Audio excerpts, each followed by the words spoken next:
அவங்களை பாதுகாக்க முடியும். இதுல இன்னும் ஐயா வந்து இன்னும் 2 சேர்த்துங்க ஐயா.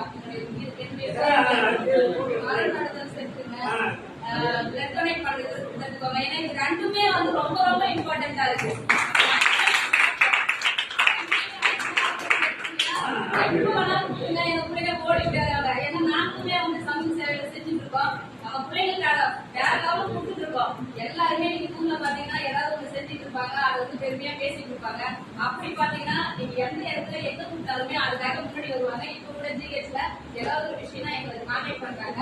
அப்படியே உடனே நம்ம பிள்ளைங்க போயிட்டு பெட் டொனேட் பண்ணிட்டு வருவாங்க. எந்த ஊருன்னா அவருக்கு அப்துல் கலாம் பிறந்த நாள், அவருடைய நினைவு நாள், எதா இருந்தாலும் ஒரு மரணத்துக்கு வீட்டுக்கு கொடுப்போம். இது எல்லாத்தையுமே அடிஷனலா சேர்த்துருக்கோம் அப்படின்னா கண்டிப்பா இந்த சமூகத்தை நம்மளால முடிஞ்ச அளவுக்கு ஒரு 50% காப்பாத்தி நாமளும் அந்த சமூக சேவையில கொஞ்சம் நல்லா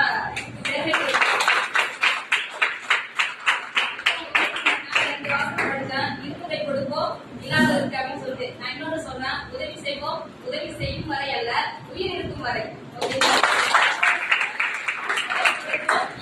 செய்வோம். முடியாதவர்கள்ல முடியும் வரை, நாய் முடியும் வரை. ஓகேங்களா? இது எல்லாத்தையும் மனசுல வச்சுட்டு நம்ம சமூக சேவை செஞ்சு ஐயா மாதிரி இன்னும் பேச்சாளராகணும். நீங்களும் எல்லாரும் நல்ல